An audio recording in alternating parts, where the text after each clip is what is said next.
الرحمن الرحيم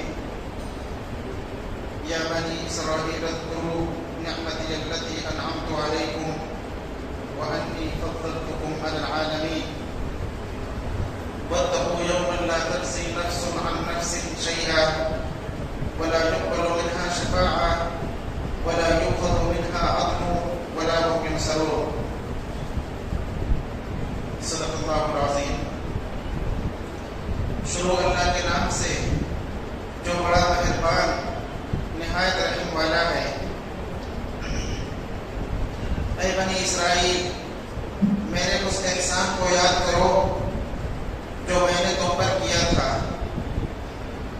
اور یہ کہ میں نے تمہیں سارے جہان پر فضیلت دی تھی، اور اس دن سے ڈرو جس دن کوئی کسی کے کچھ بھی کام نہ آئے گا اور نہ کسی کی طرف سے سفارش قبول کی جائے گی اور نہ کوئی معاوضہ کسی سے لیا جائے گا اور نہ کسی کی مدد کی جائے گی۔ اللہ تعالیٰ نے سورہ بقرہ کی ان 2 آیتوں میں اور اس کے بعد کافی طویل کئی صفحات میں بنی اسرائیل کا تذکرہ کیا ہے۔ اس سے پہلے آیت نمبر 40 میں بنی اسرائیل کا تذکرہ مختصراً آیا تھا۔ اب یہاں پر تفصیل سے بنی اسرائیل کا تذکرہ کیا جا رہا ہے۔ حضرت یعقوب علیہ السلام کی اولاد بنی اسرائیل کہلاتی ہے۔ حضرت یعقوب علیہ السلام کا دوسرا نام اسرائیل تھا۔ بعض علماء نے یہ بات لکھی ہے کہ اللہ کے نبی صلی اللہ علیہ وسلم کے علاوہ آپ صلی اللہ علیہ وسلم کے علاوہ حضرت یعقوب علیہ السلام کا صرف 2 نام ہے انبیاء کرام میں، باقی کسی کے 2 نام نہیں۔ اللہ کے نبی صلی اللہ علیہ وسلم کا ایک نام تو محمد ہے اور ایک نام احمد ہے جو قرآن کریم میں مذکور ہے۔ احمد بھی اللہ کے نبی صلی اللہ علیہ وسلم کا نام ذکر کیا گیا سورہ صف کے اندر، باقی قرآن کریم میں آپ صلی اللہ علیہ وسلم کی صفات بیان کی گئی ہیں۔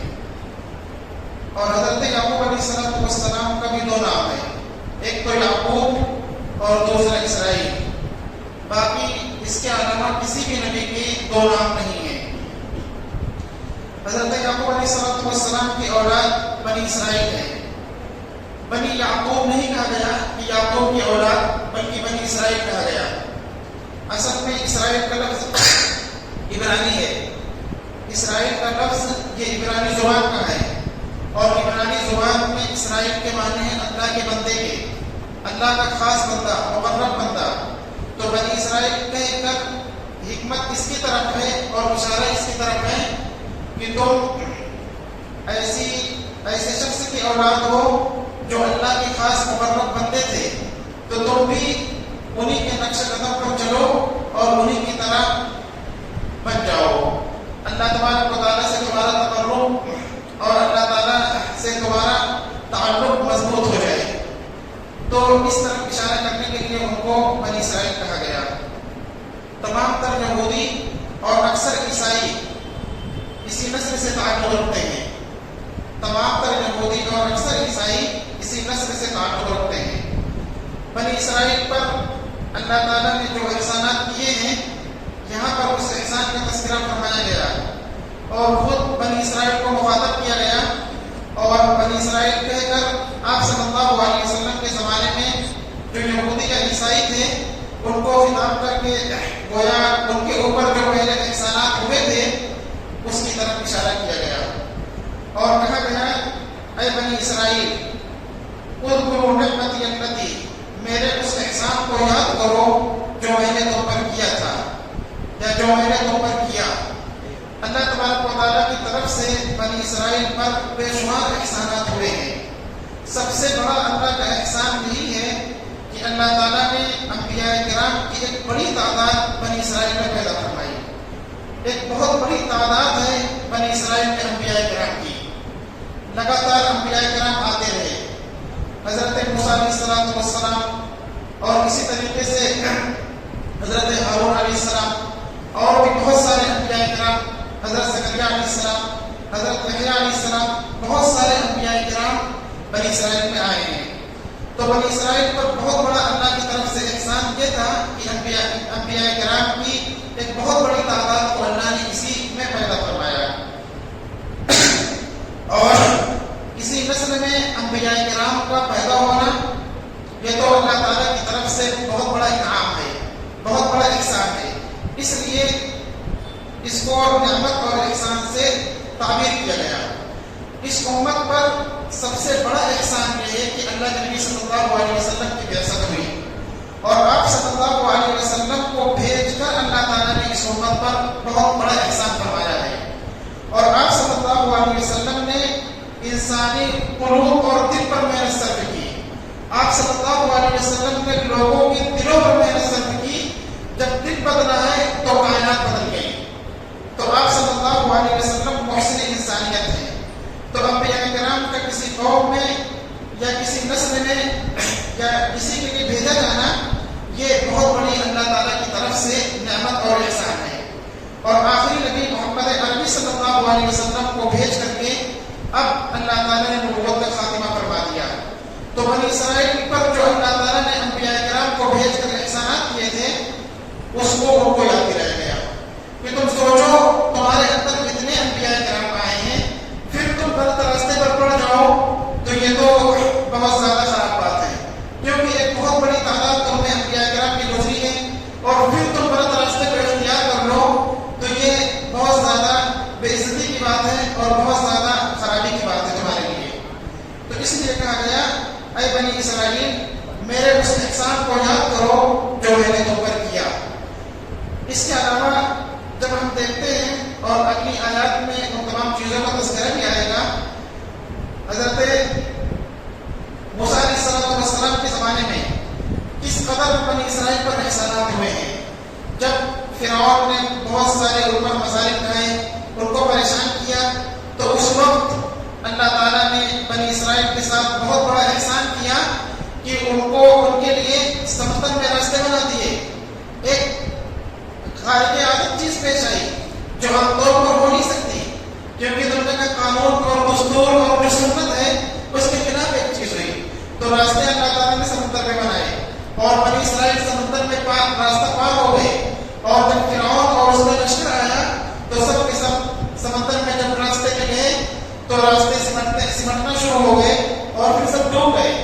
تو بنی اسرائیل کے لیے سمندر میں راستے بنا دینا یہ بھی اللہ کی طرف سے ایک بہت بڑا احسان تھا. اسی طریقے سے جب ان کو کھانے پینے کی ضرورت پڑی تو اللہ تعالیٰ نے مننا سلوا نازل کیا. یہ اللہ کی طرف سے احسان تھا. اسی طریقے سے جب ان کو پانی کی ضرورت پڑی تو چشمے اللہ نے ابال دیے. بے شمار ان پر احسانات ہیں بنی اسرائیل پر. وہ تمام احسانات اس میں آ سکتا ہے اور مراد ہو سکتا ہے. اور اس کے بعد فرمایا وَأَنِّي فَضَّلْتُكُمْ عَلَى الْعَالَمِينَ. اور یہ کہ میں نے تم کو یعنی بنی اسرائیل کو سارے جہان پر فضیلت دی. یہ اس وقت کے زمانے کے اعتبار سے ہے.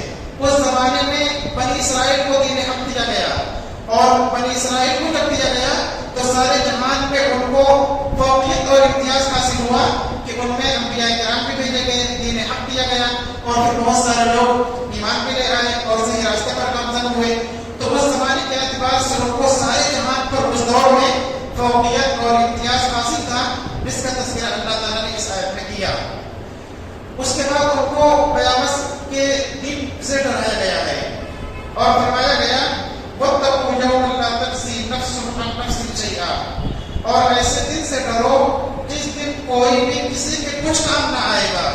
بنی اسرائیل ایمان رکھتے تھے لیکن بعد میں ان کے اندر جا کر عقیدے کی جو گڑبڑیاں پیدا ہوئی ہیں ان میں ایک عقیدے کی بہت بڑی خرابیاں پیدا ہوئی کہ انہوں نے سوچا کہ ہماری نسل میں اتنے انبیاء کرام آئے ہیں اور بڑے بڑے اولیاء گزرے ہیں تو ہم کو تو یہ اولیاء یہ انبیاء اللہ کے یہاں معاف کروا دیں گے, بخشوا دیں گے اور ہم کو نیک اعمال کی کوئی ضرورت نہیں ہے.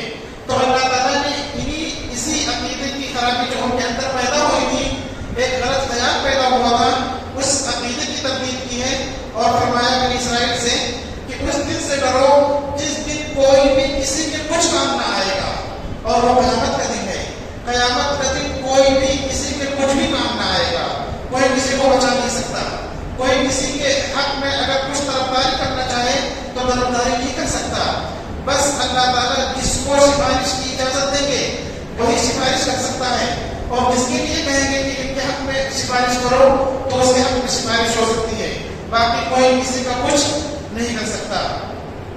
ولا يقبل منها شفاعة، اور سفارش قبول نہیں کی جائے گی. بنی اسرائیل میں یہ اعتقاد پیدا ہوا کہ انبیاء کرام اور اولیاء کرام ہماری سفارش کر دیں گے. ہم چاہے جس طرح سے زندگی گزاریں اور ہم اچھے اعمال کریں یا نہ کریں یہ ہماری سفارش کر دیں گے. تو اللہ تعالیٰ نے ان کی اس عقیدے کی تردید کی کہ سفارش قبول نہیں کی جائے گی. اللہ تعالیٰ جس کو اجازت دیں گے وہی سفارش کرے گا، اور جس کے لیے کہیں گے کہ ان کے حق میں سفارش کر دو اس کے حق میں سفارش ہوگی. اور پھر اس کی کچھ شرائط بھی ہیں جن میں اولین شرط یہ ہے کہ جو سفارش یعنی جو سفارش کرے گا اس کے ایمان والا ہونا شرط ہے، ایمان والا ہونا شرط ہے. اور یہ چیز بھی ضروری ہے کہ اللہ تعالیٰ جس کے لیے کہے گی کہ اس کی سفارش کرو اس کے لیے سفارش کی جائے گی، اور جس کے لیے اجازت ہی نہ دیں پھر سفارش نہیں ہو سکتی. تو ان کی اس عقیدے کی تردید کی گئی. اس کے بعد فرمایا وَلَا يُؤْخَذُ مِنْهَا عَدْلٌ، اور قیامت کے دن کوئی معاوضہ کوئی فدیہ نہیں لیا جائے گا. اگر کوئی شخص چاہے اس دن کے عذاب سے بچنے کے لیے کہ ہم کچھ اللہ تعالیٰ کو معاوضہ اور بدلہ دے دیں اور اس دن کے عذاب سے بچ جائیں تو نہیں بچ سکتے. قرآن کریم میں کہا گیا کہ اگر آدمی اس دن اپنی پوری اس کائنات کے اندر جتنی چیزیں ہیں سب کچھ کو قربان کر دے اس دن کے عذاب سے بچنے کے لیے تو یہ نہیں ہوگا، کیونکہ وہ دن فیصلے کا دن ہوگا. اللہ تبارک و تعالیٰ صحیح اور حق کے درمیان فیصلہ فرمائیں گے، اور اچھوں کو ان کی اچھائی کا بدلہ دیں گے اور بروں کو ان کی برائی کا بدلہ دیں گے. یہ الگ بات ہے کہ اللہ تبارک و تعالیٰ کچھ لوگوں کو اپنے رحم و کرم سے معاف فرما دیں گے، یہ الگ چیز ہے. لیکن اصول بھی یہ ہے کہ اللہ تعالیٰ کی طرف سے جو اصول ہے وہ ایمان اور اچھے اعمال پر اول مرحلے میں جنت ملے گی. اور اگر ایمان میں اچھے اعمال نہیں ہے تو بہت مشکل ہے کہ آدمی اول مرحلے میں جنت کو حاصل کرے. اس کے بعد فرمایا وَلَا هُمْ يُنصَرُونَ، اور نہ ان کی مدد کی جائے گی. ایک تو یہ کہ آدمی کو عذابی سے بچا لیا جائے، اور عذاب سے نہیں بچایا گیا تو کم سے کم عذاب کو کچھ ہلکا کر دیا گیا مدد کر کے، تو یہ چیز بھی نہیں ہو سکتی. اور وہ قیامت کا دن ہے.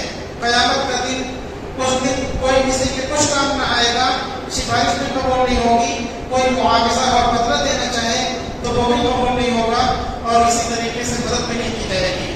تو یہ آخرت کا تصور اسلام نے دیا ہے، اور یہ مسلمان کا صرف عقیدہ ہے، صرف مسلمان کا یہ عقیدہ ہے آخرت کا جو اس کو ہر اچھے کام پر ابھار دیتا ہے اور ہر برائی سے بچنے پر آمادہ کر دیتا ہے. اور یہی آخرت کا عقیدہ ہے، اس کی بنیاد پر انسان اچھے اعمال کرتا ہے اور برے اعمال سے بچتا ہے. کسی بھی مذہب میں شاید آخرت کا اس طرح کا تصور نہیں ملتا جس طرح سے اسلام کا تصور ہے. آدمی بہت سارے کام جب تنہائی میں ہوتا ہے تو کر لیتا ہے، لیکن اسلام میں یہ چیز ہے کہ اس کو اللہ کا استحضار رکھنا ہے. اور جب انسان اللہ کا استحضار رکھے گا، آپ تنہائی میں بھی یہ سوچے گا کہ ہمیں اس گناہ کی سزا اللہ کے یہاں بھگتنی پڑ سکتی ہے، تو پھر وہ بہت سارے گناہوں سے بچ جاتا ہے اور اچھے اعمال انسان کرتا ہے. تو اس میں آخرت کے عقیدے کی طرف اشارہ ہے، اور بنی اسرائیل میں جو خرابیاں پیدا ہو گئی تھی اس کو اجاگر کیا گیا ہے. اللہ تعالیٰ ہم سب